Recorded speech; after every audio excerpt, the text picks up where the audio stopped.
1장 1절에서 3절까지 말씀 보겠습니다. 제가 1절 읽겠습니다. 예수 그리스도의 계시라. 이는 하나님이 그에게 주사 반드시 속히 일어날 일들을 그 종들에게 보이시려고 그의 천사를 그 종 요한에게 보내어 알게 하신 것이라. 요한은 하나님의 말씀과 예수 그리스도의 증거 곧 자기가 본 것을 다 증언하였느니라. 같이 읽읍시다. 이 예언의 말씀을 읽는 자와 듣는 자와 그 가운데 기록한 것을 지키는 자는 복이 있나니 때가 가까움이라. 아멘. 잘 오셨습니다. 같이 한번 요한계시록의 여행 속으로 이렇게 함께 가게 될 겁니다. 요한계시록을 여러분들이 이렇게 정말로 올바르게 이해하고 나면 두려울 것이 없을 것 같아요. 그래서 참 성경 중에 가장 중요한 성경이 아닌가 생각되어지는데 차근차근 그렇게 한번 살펴보려고 합니다. 기대를 하시고 또 기도하시면서 예배에 함께 했으면 참 좋겠습니다. 그리고 한 가지 당부가 있다면 우리가 계시록을 여행할 때에 어느 마을에 여행을 해도 우리가 그래도 한번 이렇게 준비를 해야 되잖아요. 그렇죠? 옷도 챙기고 그리고 거기가 어떻게 가는지 한번 경로도 살펴보고 짧은 여행을 가도 그렇게 준비해야 되는데 성경을 여행하면서 여러분들이 여러분의 눈으로 계시록을 한번 이렇게 읽어보지 않으면 덜 재미있는 여행이 될 수가 있습니다. 그래서 여러분들이 다음 주까지는 한번 쭉 한번 읽어보시고 또 수시로 이렇게 한번 읽어보는 그런 시간들을 가지면 좋겠습니다. 제가 아주 쉽게 그리고 명쾌하게 여러분들이 의문점이 없도록 또 건전한, 저는 건전한 신앙을 했으니까 건전한 복음주의 입장에서 요한계시록을 이렇게 한번 해석해 보려고 합니다. 제가 어디 책에서 봤어요. 요한계시록에 관한 책들을. 제가 요한계시록에 관한 책들은 거의 다 읽었다고 봐도 과언이 아닙니다. 그래서 어떤 책에서 이렇게 봤는데 그 책을 이렇게 찾지를 못했어요. 웨스트민스터 신학교 석사 과정을 공부하는 학생들이 학교 벤치에서 이렇게 성경에 대해서 서로 그룹 토의를 하고 있었다고 합니다.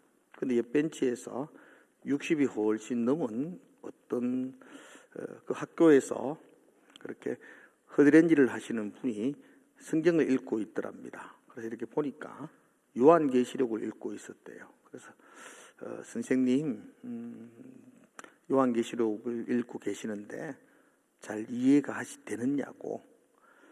저희들이 이제 그 신학을 전공하는 사람들이니까 모르는 거 있으면 제가 도와드릴게요. 뭐 궁금한 건 없으세요? 이렇게 물으니까 그 노 할아버지가 하시는 말씀이 아니요, 뭐 다 이해가 된다고. 무슨 내용인데요? 물으니까 할아버지가 한마디로 이야기했대요. 예수님이 이겼답니다. 뭐 그런 이야기. 예수님이 이겼대요. 우리 보고도 이겨라고 그러네요. 이렇게 이야기하더래요. 맞아요. 이게 요한계시록의 핵심입니다. 그래서 오늘 제목 제가 이겨라 나도 이겼다. 이겨라 나도 이겼다. 그랬습니다. 한마디 더 붙이면 니도 이겨라. 이렇게 더 붙일 수가 있어요. 그래서 요한계시록의 전체적인 내용은 예수님이 이기셨다는 내용을 여러 방면으로 이렇게 기록하고 있습니다. 사람들은 요한계시록에 대하여 많은 오해를 하고 있습니다. 무섭다는 거, 읽으면 좀 무섭다 그런 이야기, 또 어렵다는 이야기, 또 요한계시록은 판도라의 상자처럼 자꾸 파헤치면 안 된다. 그냥 그렇게 자칫 잘못하면 위험에 빠진다. 이렇게 말들을 합니다. 근데 그건 사탄이 우리에게 주는 생각입니다. 절대로 어렵지 않습니다. 어쩌면 성경 속에서 가장 쉬운 책이 요한계시록이다, 그렇게 볼 수가 있습니다. 물론 저희들이 읽을 때에는 어떤 암호들이 이렇게 나옵니다. 조금은 비밀스러운 이야기들도 나옵니다. 그러나 여러분, 그건 제가 분명히 말씀드리는데 몰라도 됩니다. 몰라도 되고 예수님이 이겼다는 이야기만 기억하면 되지, 그런 거 상세하게 모르셔도 요한계시록을 이해하는 데에 아무런 어려움이 없습니다. 요한계시록은 편지거든요. 그 요한이 밤모섬에서 소아시아에 있는 7교회에게, 좀 전에 7교회에 들어가면 제가 설명하겠지만 그 7은 특정한 7교회에게 말하는 게 아니고 7이라는 숫자가 완전한 숫자이죠. 그 모든 교회에게, 그러니까 당시의 모든 교회에게 보낸 편지거든요. 그러니까 편지의 당사자인 당시 성도들이나 편지를 쓰는 요한은 어려운 이야기가 아니라는 겁니다. 2000년이 지났고 우리의 상황에서 보면은 조금은 이해되지 않는 단어들이나 문장들, 상징이나 기호들이 있습니다. 근데 그것은 대부분 요한계시록은 책 안에서 그 문장과 상징들을 설명해 주고 있고, 또 더 애매모호한 것들은 구약의 성경의 다니엘서나 에스겔과 같은 예언서에서 그 상징들을 설명해 주고 있어요. 그러니까 조금만 구약을 알면 그렇게 이해하고 해석하는데 어렵지가 않다는 겁니다. 모슬렘 국가에서 선교하는 선교사님들이 저한테 편지를 보낼 때에 그런 문장을 써요. 사장님, 회사는 잘 되나요? 그러면 여러분, 이 말이 무슨 뜻이죠? 교회 별일 없냐 이 말이죠. 다 알죠, 여러분들. 예, 다 합니다, 우리 그걸 모르는 게 어디 있습니까? 요한계시도 그렇다는 겁니다. 당시, 좀 이따 제가 설명하겠지만, 당시 로마의 스슬시프란 박해와 압제가 있었기에 이 로마의 관리들이 보면 무슨 회사 이야기하는구나. 모슬렘의 정부가 보면 회사 이야기하는구나 라고 생각할 수 있도록 단어를 썼지만, 요한이나 당시 초대교인들은 그게 교회 이야기인지, 어떤 선교사님은 그냥 기억 디귿 해 주십시오 이렇게 적어놔요. 그건 뭐죠? 그거 다 알잖아요, 여러분들은. 그 요한계시록이 뭐 어려워요. 그것도 다 똑같이 그런 겁니다. 기억 디귿 그러면은 기도구나. 뭐 그렇게 우리가 쉽게 이해할 수 있듯이 당시 상황을 분명히 알면은 이 계시록의 상징들과 기호들을 해석하는 데에 전혀 무리가 없다는 것입니다. 그래서 요한계시록은 정말 어렵지 않습니다. 그리고 심지어 10뿔 달린 짐승, 바다에서 올라온 짐승, 아이된 여인, 용, 이런 것들이 나타납니다. 제가 그때 되면 다 설명해 주겠지만 그거 몰라도, 그걸 여러분들이 이게 뭐지? 전혀 몰라도 요한계시록 전체의 내용이 예수님이 이겼다, 이 주제로 가고 있다는 것만 기억하시면 요한계시록을 읽는 것에 큰 무리가 없습니다. 그래서 큰 그림, 이 이야기는 지금 예수님이 이겼다, 너희들도 이긴다, 우리 함께 이기자, 우리를 응원해 주는 책이다, 그렇게 보셔야만 합니다. 무섭다고 말하는 사람들도 있습니다. 요한계시록은 어떤 면에 보면 좀 무서운 이야기입니다. 땅의 3분의 1이 붕괴되어지고 바다의 3분의 1이 파괴되어지고 하늘의 별들이 떨어지기 시작하고 7 인의 재앙, 7 대접의 재앙, 7 나팔의 재앙, 그 요한계시록 6장에서부터 20장까지가 이런 심판의 이야기를 합니다. 그러니까 요한계시록 22장까지가 있는데 거의 대부분이 재앙의 이야기로 가득 차 있기에 이걸 읽는 분들이 참 겁난다. 이런 일들이 실제 일어나면 무섭다. 이런 이야기를 하기도 합니다. 예, 물론 그런 심판들의 이야기를 제가 하겠지만 그런 이야기가 안 무서운 건 아닙니다.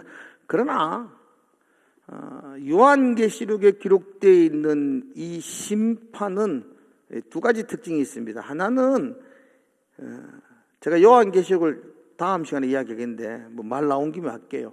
요한계시록을 제가 해석하는 방법, 건전한 복음주의 신학자들이 해석하는 방법은 요한계시록을 역사적 시간순으로 해석하지 않습니다. 그럼 어떻게 해석하느냐? 저도 마찬가지고 제가 읽었던 대부분의 책들, 건전한 책들은 요한계시록을 반복적, 점진적으로 해석합니다.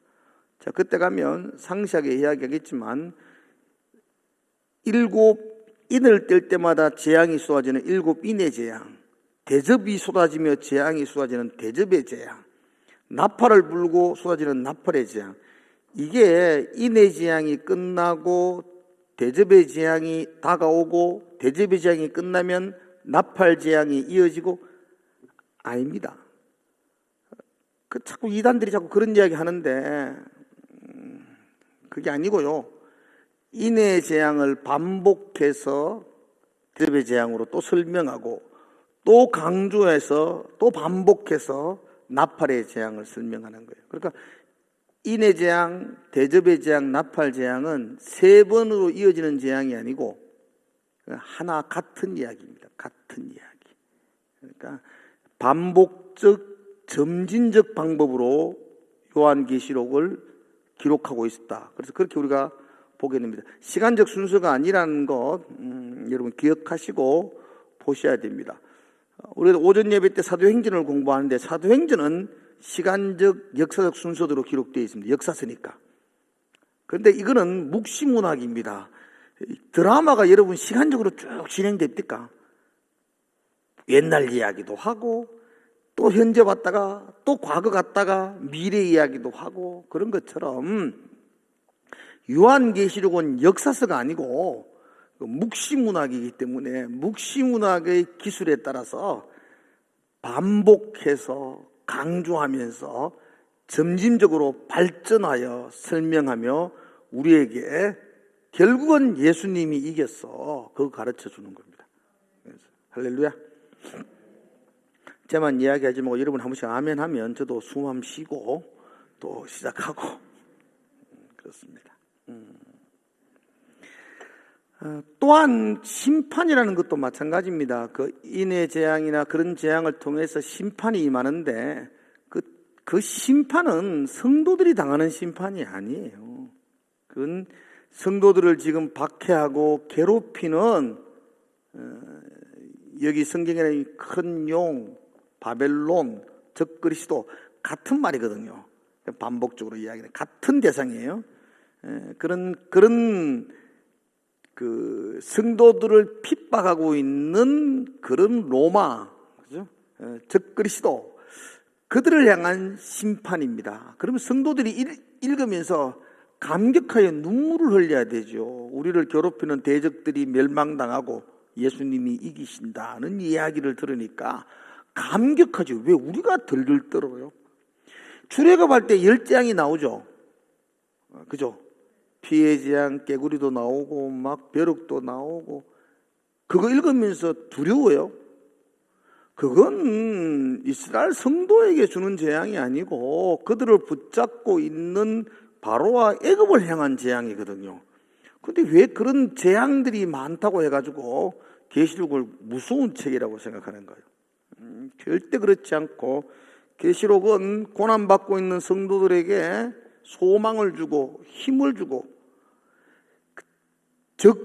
적의 멸망이 나의 구원입니다. 그죠?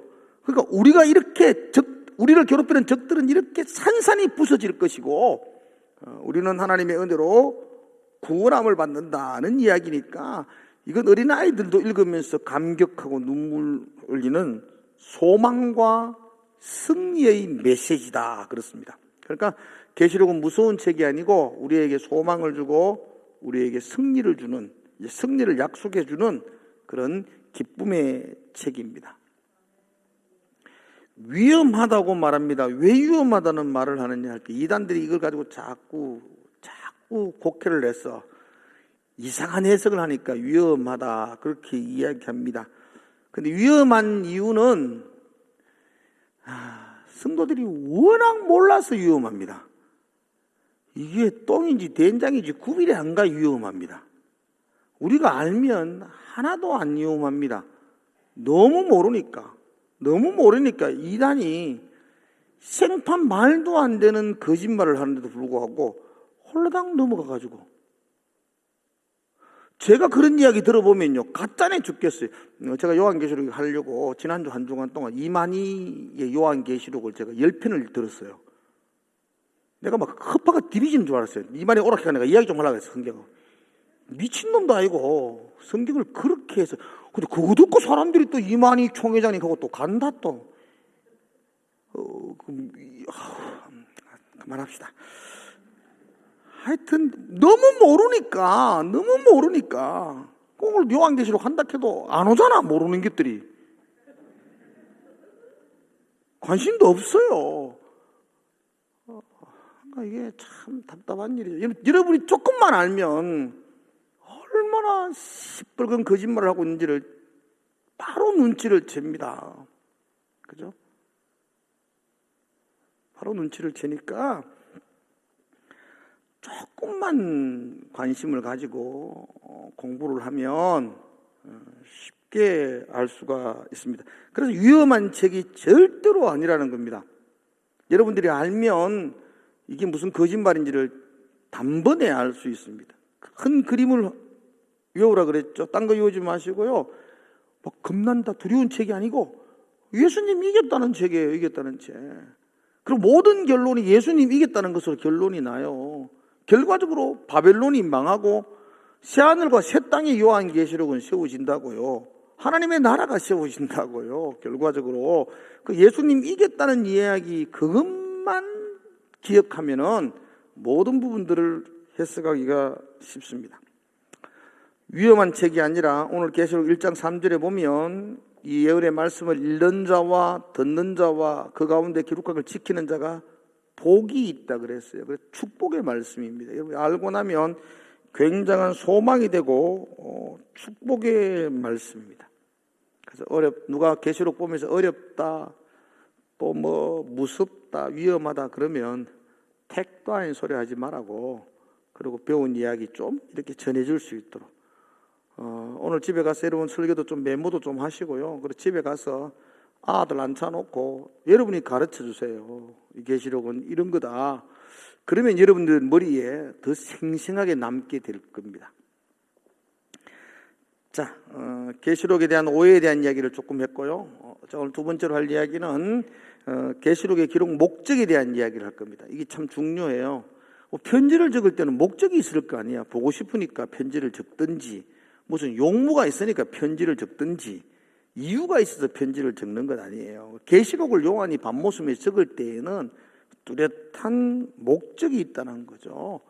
아니 하나님이 요한에게 보여주셨으니까 하나님이 요한에게 이 계시록을 보여줄 때 하나님의 목적이 있었고 그걸 들은 요한이 교회에게 보낼 때에도 이 하나님의 목적을 가지고 교회에게 편지를 보냈던 거죠. 그 목적을 아는 것은 무엇보다도 중요합니다.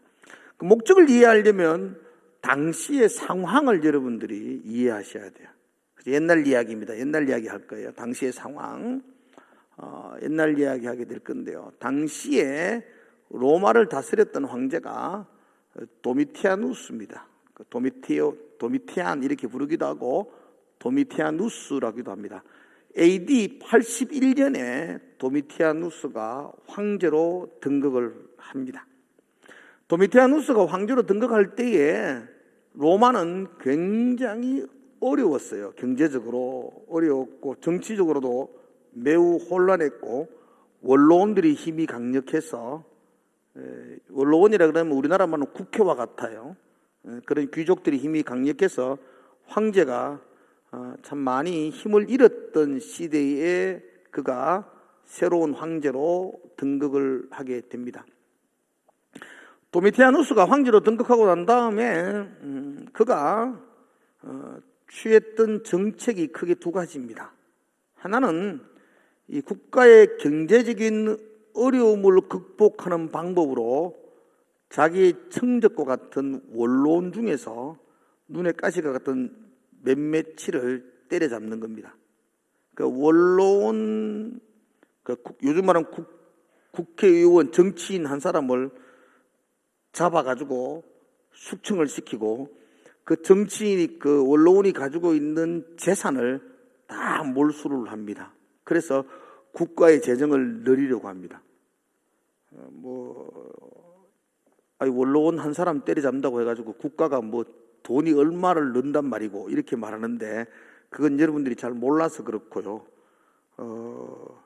어떤 원로원 귀족은 지금도 그 영국이나 이런 데 가면 귀족들 있잖아요. 독일의 귀족들. 지금도 그만한 부를 누리고 있는데 당시 로마의 원로원 귀족들이 어떤 사람은요, 자기 땅이 대구 전체보다 넓어요.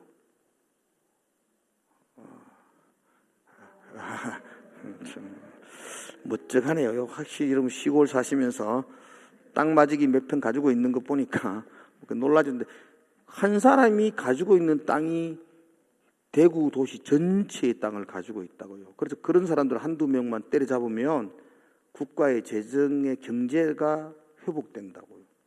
그래서 원로원들을 이렇게 견제해서 그들을 숙청시키고 국가 재산을 든든하게 하려는 정책을 폈어요. 또 하나 더, 두 번째 폈던 정책은 그가 그리스 신들을 로마로 복귀시켜요. 복근시켜요. 그래서 이름 그리스 로마 신화 그러잖아요. 이게 그리스의 신들을 로마로 복근시켰던 사람이 이 도미티아누스입니다. 우리가 이렇게 경제적으로 어려워진 이유는 신들을 우리가 박대했기 때문이다. 그래서 그 신들을 우리가 환영하고 우리가 맞아들이자. 이래서 그 그리스의 신들을 복근시켜서 그 로마의 신으로 신전도 짓고, 그죠? 신전도 짓고 또 그들을 향하여 제사도 드리고, 그래서 그리스의 신을 영입하는 정책을 펴니다. 그런데 이 정책이 반대에 부딪혀요.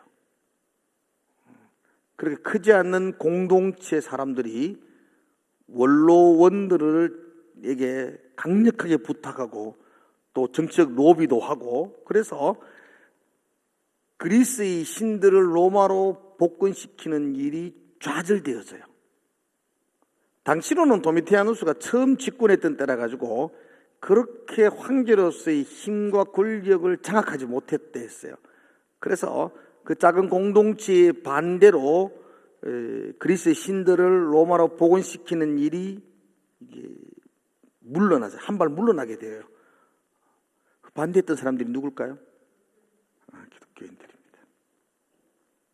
기독교인들은 소수였지만 그래도 경제를 쥐고 있었고, 그러므로 말미암아 원로원들도 막 숙청을 당했으니까 약자인 원로원들과 기독교인들이 함께 되어져서 그리스의 신들이 로마로 들어오는 것을 이렇게 막을 수가 있었어요. 그런데 10년이 지났어요.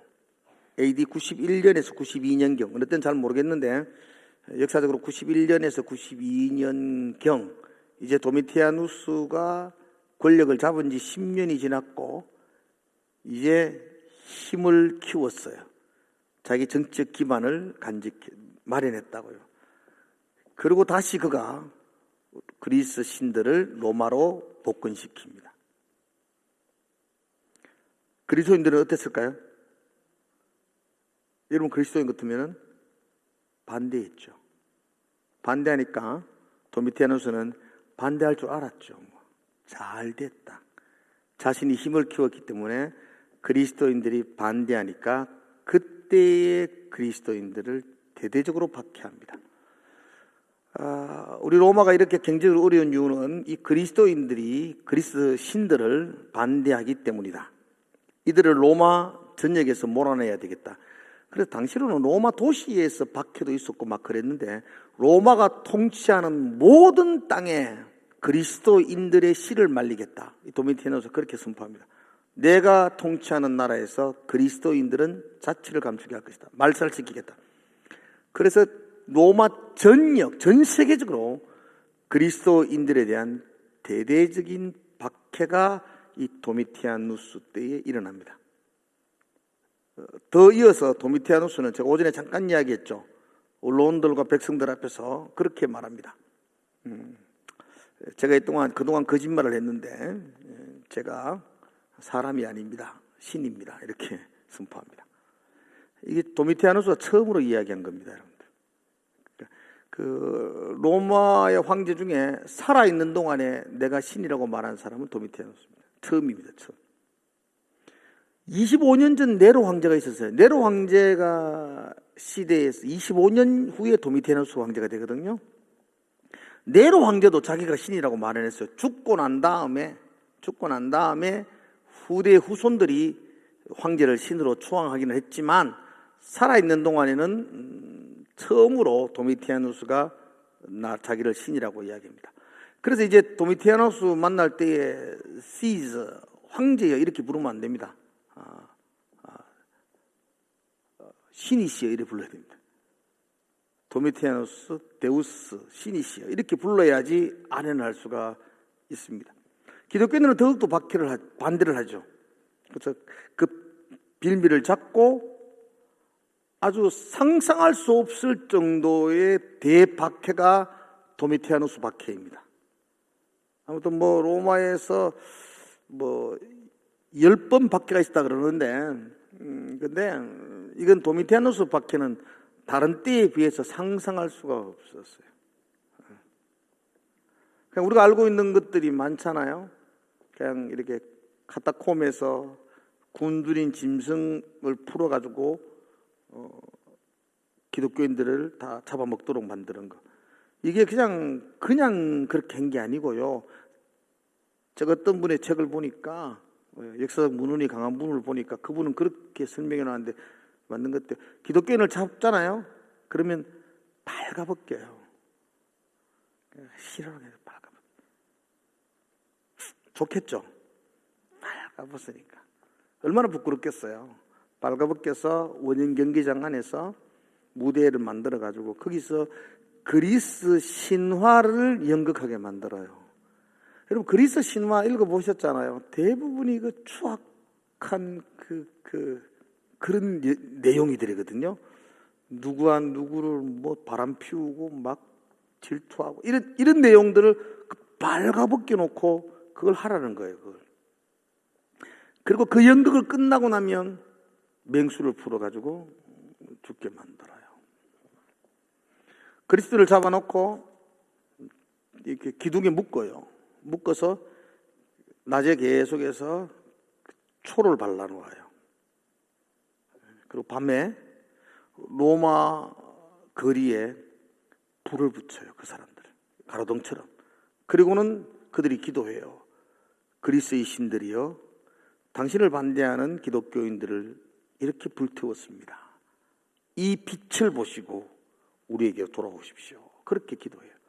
그래서 수많은 그리스도인들이 그렇게 가로등으로 죽어 나갔더랬습니다.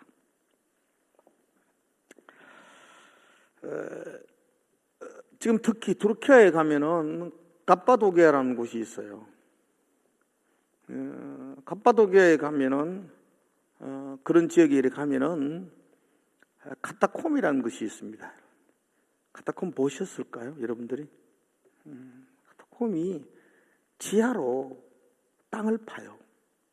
사람들이 변변찮은 삽도 없잖아요. 그냥 손으로 파든지 그래 파서 땅을 파는데 지하 20층을 파요. 그 갑바다교에 있는 제가 갔던 그곳은 한 3층까지 들어가도록 그렇게 되어져 있는데 그 밑에는 붕괴될지 모르니까 못 들어갔는데 그것이 지하 20층이래요. 빛 하나 안 들어옵니다. 거기 가보니까 예배당도 있고요. 십자가 형태로. 그리고 그 옆에 보면은 그 평생 거기서 밖에 못 나오니까 거기서 죽은 사람들이 해골들이 이렇게 죽으면 옆에 놔뒀다가 다 썩고 흙으로 돌아가면 해골들이나 뼈만 추려가지고 옆에 이렇게 놔두고 이렇게 해서 그 뼈들이 절비하게 이렇게 탁 이렇게 전시되어져 있어요. 네로 때부터 그 카타콤을 파기 시작했고요. 도메티아나 황제가 들었으면서 할 때 그곳으로 막 파고 숨어 들어갔더랬어요. 그곳은 아주 미로처럼 형성되어져 가지고 로마 군인들이 그 앞에 와도 거기 못 들어가요. 깜깜하기도 하겠지만 횃불 들고 들어가기도 하겠지만 지하 20층이잖아요. 어느 길로 가면은 길을 잃어버려요. 길을 잃어버리면 나오지를 못해요. 그래서 뭔가요? 기독교인들만큼은 그 아주 세밀한 표시를 해가지고 길을 찾아서 되어졌어요. 그때 나온 표시가 익투스예요. 물고기 표시. 아시죠? 그래서 그 물고기 표시를 교묘하게 해가지고 가짜 물고기를 그려놓기도 하고 진짜 물고기를 그렸어요. 기독교인들만 알아요. 그렇게 진짜 물고기로 따라와야 들어오지. 가짜로 들어가면 몸 빠져나와서 거기서 미로처럼 몸 빠져나와 죽는다니까요. 그래서 로마 군인들도 그 앞에 들어가지를 못했더랬어요. 근데 여러분, 기독교인들 한 사람이 잡혀요. 잡혀서 끌려와요. 그가 보는 앞에서 자식이 사자에게 물려 죽어요. 이러면 그 부모의 마음이 어떻겠어요? 그래도 어쩔 수 없이 들어가는 길을 가르쳐 준다고요. 그렇게 가르쳐 주면은 그 공동체 안에 그 카타콤에 그런 것들이 많으니까요. 그 안에 있는 기독교인들이 다 잡힌다니까요. 그래서 한 사람이 그렇게, 근데 어쩔 수 없잖아요. 아이가 죽죠. 부모 끌고 와가 또 그러죠. 견딜 수가 없어요. 그러면 한 공동체 안에 교회가 완전히 말살을 당해요. 그런 상황입니다. 그런 상황에서 이 편지를 요한이 밤모섬에 자기도 끌려가 언제 죽을지 모르잖아요. 그런 상황에서 교회가 그런 고난을 받고 있다는 것을 아는 요한이 그 교회에게 편지를 보내요. 무슨 말을 쓸 것 같습니까, 여러분? 이 배경을 여러분들이 꼭 기억하셔야 돼요. 무슨 말을, 요한이 썼는데 무슨 말을 쓸 것 같아요, 이게. 그죠? 너를 괴롭히는 그 로마가 지금은 승리하는 것지만 아니다. 예수님이 이긴다. 로마 망한다. 결국은 바벨론 무너진다. 그 이야기 쓰는 거죠. 그리고 힘들고 어려운 것 안다. 그러나 여러분 배교하지 마라. 여러분 이 도미티안 황제의 그 치가 떨리는 박해를 피할 수 있는 방법이 있나요, 없나요? 그리스도인들이 그 고난을, 그 박해를 피할 수 있는 길이 있을까요, 없을까요? 있다. 없다? 있습니다. 어떻게 있어요? 예수님 모른다 하면 끝나요. 나 예수님 그거 모릅니다. 그 카타콤 들어가는 방법 가르쳐주면 끝나요. 그러면 풀어줘요. 여러분 보세요. 도미티아누스 이전에 25년 전에 네로에 박혀가 있었지만 그 이후에 기독교인들은 거의 자유롭게 활동했다고요. 우리 동네에서 내가 예수 믿는 거 알까 모를까 사람 이웃들이 다 알아요. 로마 군인이 동네에 들어와요. 그럼 부모님이 나한테 이야기해요. 야야, 내가 네 죽는 걸 왜 보노? 로마 군인들 앞에서 예수 모른다고 해라. 동네 사람이 고발하라고 와요. 그 모른다 하고 안 믿는다 하고 카타콤 가르쳐주고 이러면 살아나요. 부모 앞에서 부모가 그래 피눈물 흘리며 부탁하잖아요. 얘야 네 죽는 걸 내가 왜 보노? 그런데 배교가 일어나지 않을까요? 배교하면 살아난다고요. 배교하면 살 수 있지만 그의 배교를 통해서 끔찍한 일이 또 다른 교회 가운데 일어나게 되는 거죠. 그러니까 이 요한은 그들 향하여 두 가지 목적을 가지고 쓰는 거예요. 견뎌라. 지금은 캄캄한 것고 아무것도 보이지 않는 것지만 끝이 온다. 터널이다. 끝이 보인다. 이 동굴 아니다. 끝이 보인다.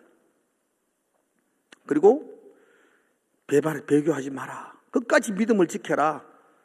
배반하면 이 심판이 너희에게도 임하는 것 아니냐. 그러면서 경고와 격려를 동시에 기록하고 있는 것이 이 요한계시록입니다. 그래서 여러분들 지금도 힘들고 어렵지만 요한계시록 읽으면서 여러분들도 힘을 얻고 배반하지 말고 끝까지 한번 믿음으로 붙들고 순종하며 살아내시는 것, 그게 신앙의 모습입니다. 자, 그러면 전체 내용을 이제 마지막으로 한번 살펴보려고 합니다. 제가 전체 내용을 도표로 해가 막 이렇게 전번 내가 2016년도 설교할 때는 도표해가지고 막 1번 서론, 2번 환상 막 했는데 아무도 기억 못하고 나도 모르겠고 뭐 소용이 없더라. 그래서 도표 안 했습니다. 가다가 보면 뭐 환상도 나오고 하니까 아무튼 서론, 환상, 결론 이렇게 되어져 있는데 전체 내용에서 여러분들이 꼭 기억할 때 한 게 있습니다. 이 무슨 이 안에 요한계시록 내용이 어떤 내용이냐? 내가 알겠다, 다 알겠다 그런 내용이지만 좀 더 구체적으로 어떤 내용이 있느냐 할 때 요한계시록은 분명히 설명해 놓고 있어요. 자, 1절 한번 볼까요? 1절. 자, 예수 그리스도의 계시라. 이는 하나님이 그에게 주사 반드시 속히 일어날 일들을 그 종들에게 보이시려고 그의 천사를 그 종 요한에게 보내어 알게 하신 것이라. 자, 그러면 요한계시록의 내용은 어떤 내용이라는 겁니까? 예수 그리스도의 계시라. 이게 주제입니다. 그러니까 자, 요한계시록은 어떤 내용이 담겨져 있는가? 따라합시다. 예수 그리스도의 계시. 요한계시록 내용이 뭐예요? 이렇게 물으면 딱 이렇게 말합니다. 예수 그리스도의 계시입니다. 딱 밝혀놓잖아요, 그죠? 근데 여기서 봐요. 자, 여러분들 이제 질문합니다. 예수 그리스도의 계시라는 말이 무슨 뜻이냐는 겁니다. 예수 그리스도의 계시. 자, 예수 그리스도의 계시라는 말은 예수 그리스도가 우리에게 알려준 계시이다. 첫 번째. 두 번째, 예수 그리스도의 계시라는 말은 예수 그리스도에 대하여 알려준 계시다. 예수님에 대하여서 기록한 책인지 예수 그리스도께서 알려준 책인지 이 헬라어 문법으로 보면 명확하지가 않습니다. 그래서 건전한 대부분 모든 학자들은 말하기를 요한계시록의 내용 이 이야기를 해석하면서 요한계시록은 예수 그리스도께서 잘 들었어요? 예수 그리스도께서 우리에게 예수 그리스도에 대하여 알려주신 계시라는 겁니다. 자, 그럼 요한계시록 전체의 내용은 누구에 대한 이야기죠? 예수님에 대한 이야기입니다, 여러분들. 10불 이야기하는 게 아니고 14만 4천 뭐 천년왕국 이런 이야기하는 책이 아니에요.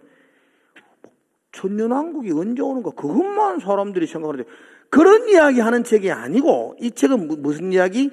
예수 그리스도에 대한 이야기입니다. 그래서 요한계시록을 제5의 복음서 이렇게 말합니다. 제5의 복음서라는 말은 예수님에 대하여 성경 속에서 많이 이야기한 책이 있죠. 그게 무슨 책인지 아세요? 네? 사복음서. 마태, 마가, 누가, 요한복음 우리는 사복음서라 그래요. 그 마태, 마가, 누가, 요한에서 예수님에 대하여 많고 자세한 이야기를 우리에게 전해주고 있어요. 근데 이 계시록을 제5의 복음서라니까요. 예수 그리스도에 대한 이야기라니까요. 근데 4복음서가 있는데 5복음서가 필요한가? 필요한가요? 필요해요. 4복음서의 중요한 내용들은 예수님이 이 땅에 오신 초림의 예수님에 대한 이야기를 기록하고 있어요. 근데 계시록 제5복음서의 내용은 다시 오실 예수님을 기록해요. 그리고 성경 속에 다시 오실 예수님에 대해 상세하게 기록한 책인 어디라고요? 다른 곳은 없습니다. 군데군데 부분적으로 몇 곳에서 예수님 다시 오신다는 이야기를 하고 있지만 예수님이 다시 오실 것에 대하여 상세하게, 자세하게, 확실하게 반드시 이야기하고 있는 책은 요한계시록이 유일합니다. 요한계시록은 다시 오실 예수님의 이야기로 가득 차 있습니다. 그 예수님이 오셔서 이긴다는 겁니다. 그래서 사복음서에 나타나 있는 예수님과 요한계시록에 나타나시는 예수님과는 완전히 다릅니다. 사복음서에는 사람이 되셔서 오셨죠. 육신이 되셔서. 그죠? 육신이 돼서 마리아를 통해서 육신으로 이 땅에 오셨지만 요한계시록에서 예수님은 하나님으로 오십니다. 하나님으로 오세요. 다시 오실 주님이거든요. 사복음서에서는 어린 양으로 오십니다. 근데 계시록은 유다의 사자, 위엄참 포효하시는 유다의 사자로 오세요. 사복음서에는 종으로 오시지만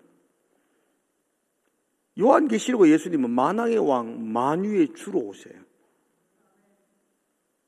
사복음서는 예수님 우리의 구원자라는 선포로 오시지만 이 요한계시록은 심판의 왕으로 오세요. 심판의 왕으로.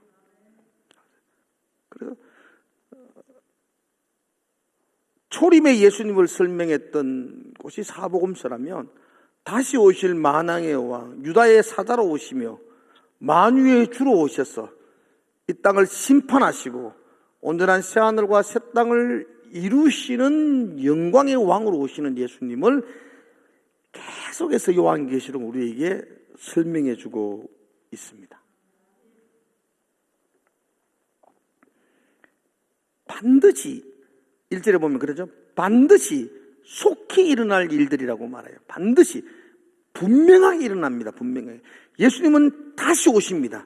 반드시 다시 오십니다. 그죠? 분명히 다시 오십니다. 7절에 보면 저 그때 가면 다시 설명하겠지만 볼지어다. 7절에 봐라. 볼지어다. 그 예수님이 구름 타고 이 땅에 오신다. 구름 타고. 각인의 눈에 볼 것이요. 그를 찌른 자들도 예수님이 구름 타고 오시는 걸 본다고요. 그죠? 반드시 옵니다. 반드시. 모두가 볼 수도. 그래, 이거 하나만 봐도 이만희 그 놈은 나쁜 놈이죠. 재림의 예수님은 각인의 눈에 보이도록 오십니다. 믿는 우리한테도 보이지만 안 믿는 그를 찌르는 자들도 본다고요. 예수님 오시는. 그래서 여러분들이 예수님이 재림하실 때는요, 저기 예수님이다 아니다 잤다 이런 논쟁이 없습니다. 분명한 예수님이십니다. 누구도 부인할 수 없는 예수님이 그렇게 영광으로 오실 겁니다. 그렇죠? 어정삐리하게 지가 지금 예수님이니 재림주니 하는 것들은 내게 안 보였으면 거짓말입니다. 다. 여러분 누구라도 부인할 수 없도록 각 사람에게 반드시 보여줍니다. 재림의 예수님은. 재림의 예수님은 비밀스럽게 은밀하게 오시는 분이 아니시거든요. 그 이야기를 계시록은 끊임없이 우리에게 하고 있습니다. 저와 여러분들은 요한계시록을 펼치면서 우리가 당시 도미티아누스 황제의 그 극심한 박해 속에 있었던 그리스도인들의 입장에서 이 책을 이렇게 보시면 좋습니다. 여러분들이 바로 극심한 고통, 그 사자굴 속에 잡혀 들어가는 그 고통을 당하고 있는, 오늘 우리 아버지가 잡혀갈지 내일 내 아들이 잡혀갈지 모르는 그 불안한 속에 카타콤에서 살고 있는 그리스도인 입장에서 이 본문을 보십시오. 그런 핍박과 고난 속에 있는 그리스도인들에게 가장 힘든 게 뭘까요, 여러분? 여러분, 그런 고난 속에 있다면 여러분들이 가장 힘든 게 뭘 것 같아요? 뭐 다 힘들겠지만 가장 힘든 게요, 주님이 정말로 다시 오시는가? 이 어두운 고난이 터널의 끝이 보이는 끝이 있을까? 주님 다시 오시면 끝나는 거 아닙니까? 그러니까 주님 정말 다시 오셔서 우리를 이 어두운 터널에서 구원하시는가? 그 확신이 있으면요, 지금 좀 어려워도 견딜 수 있습니다. 내일 소방의 빛을 보는 그 확신을 가지면, 주님 다시 오는 확신을 가지면은 지금의 어려움을 이길 수가 있습니다. 그래서 계시록은 반복해서 거듭 이야기합니다. 반드시 내가 온다. 속히 온다. 그죠? 이 고난은 끝이 있다. 이 어두움은 이건 동굴이 아니라 터널이다. 반드시 온다. 내가 이긴다. 힘내라. 그렇게 말씀하고 있습니다. 사랑하는 성도 여러분들, 그래서 3절에 보면 이 말씀을 듣는 자와 읽는 자가 지키는 자가 복이 있다 그러잖아요. 주님이 반드시 다시 오신다는 확신을 붙든 사람은 축복이라는 거죠. 그 확신이 없으면 너무너무 어두움 속에서 소망 없는 삶을 살게 되고 너무 힘들죠. 그런데 주님이 반드시 다시 오신다는 그 확신을 이 책에서 가질 수 있으니까, 그러면 이 책을 읽는 자가 복이 있다. 이 책을 배우는 자도 복이 있다. 그렇게 말합니다. 우리도 참 어려운 시대를 살아갑니다. 도미티아누스 황제 때의 고난과 박해와는 비교할 수 없겠지만 저와 여러분도 여러 방면에서 어려움을 가지고 있습니다. 코로나, 예상하지 못했던 어려움을 우리는 만났고, 코로나 안에서 우리의 많은 예배들이 무너졌었고, 예배의 절박함과 예배의 간절함들을 잃어버리셨고, 성도들 중에 저 얼핏 봐도 한 30%는 순교를 해서 사라졌어요. 보이지 않습니다. 다시 돌아올 기미도 보이지 않습니다. 다음 세대는 점점 더 어려워지고 있습니다. 온데이 전도 힘들죠. 힘들다는 건 부담스럽다는 거죠. 어렵다는 것이고. 그러나 여러분, 한 가지만 기억하십시오. 반드시 승리할 것입니다. 반드시 이길 것입니다. 예수 그리스도께서 반드시 역사하실 것입니다. 다음 수요일 날 보게 되겠지만 4절에 보면 예수님은 자기를 소개하죠. 이제도 계시고 전에도 계시고 장차 오실리, 이렇게 소개해요. 얼마나 감동적이에요. 이제도 계시고. 안 보여요. 지금은 도미티아누스의 박해만 보여요. 근데 예수님은 말해요. 지금도 내가 너와 함께하고 있다. 이제도 계시고 전에도 있었지 않느냐. 장차 온다. 앞으로도 온다. 그게 얼마나 우리에게, 고난당하는 사람에게 소망을 줘요. 지금도 동일합니다. 예수님은 지금도 계십니다. 이 가운데도 예수님과 함께 할 줄 믿습니다. 놀라운 부흥이 지금도 일어날 줄로 믿습니다. 한국교회가 어렵다, 안 된다, 아휴, 부흥이 끝났다. 그건 사탄이 하는 말인 것 같아요. 다음 세대가 절망이다. 그건 마귀들이 하는 이야기고요. 예수님은 지금도 이제도 계신다. 그렇게 말합니다. 지금도 있다. 제가 지금 다음 주 설교, 오전 예배 설교 준비하고 있거든요. 제가 설교를 준비하다가 우리 다음 주에 이번 주일날 제가 여러분들과 함께 나누게 될 거지만 여러분들만 비밀로 하세요. 설교 내용. 지금 여러분 미국의 에든버러에 대해서 놀라운 부흥의 운동이 일어나고 있어요. 100년 전 일어났던 그런 부흥의 운동만 우리는 들었잖아요. 평양 대부흥 운동. 그죠? 영국의 웨일즈의 대부흥 운동. 그런데 지난달에 미국 켄터키시 에든버러 대학교에서 전 세계가 놀랄 부흥 운동이 지금 진행되고 있어요.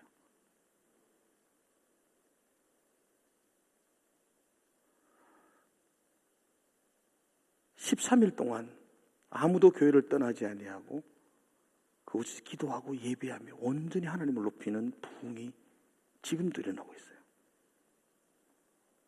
건물이 붕괴될 것 같아서 도저히 학교가 안 돼서 지금 잠시 학교에서 모이는 걸 중단하고 다른 안전한 장소로 옮기는데요. 그 예배당에 들어가기 위해서 8시간을 기다려야만이 예배에 들어갈 수 있는, 예배가 24시간 계속되고 있는, 지금 일어나고 있습니다. 지금.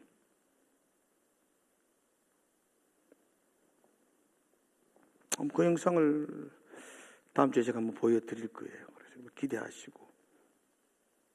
무슨 말입니까? 지금도 예수님은 시퍼렇게 살아계십니다. 이제도 계시고 반드시 다시 돌아온다. 그 이야기를 요한계시록은 반복해서 우리에게 끊임없이 이야기하고 있습니다.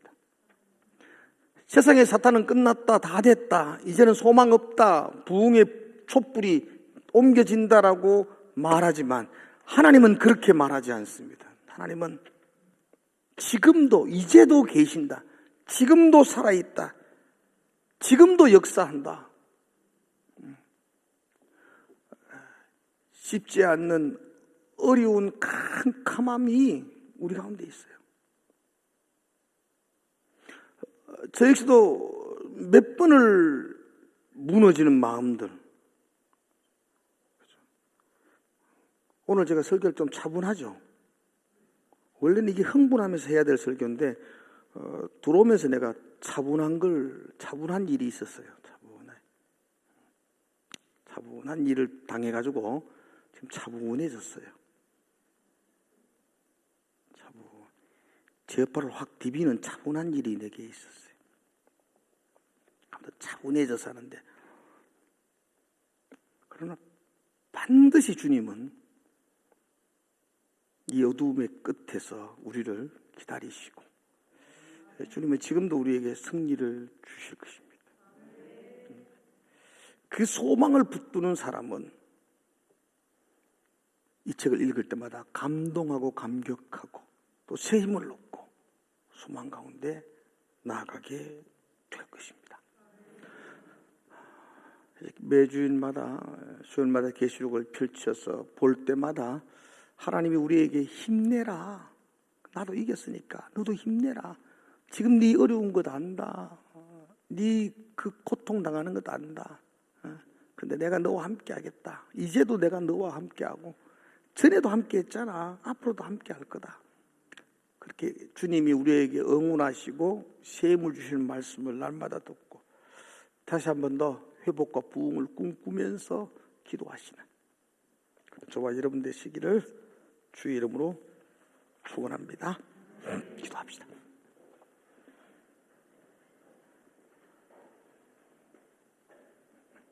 영광을 받으시옵소서. 찬양을 받으시옵소서.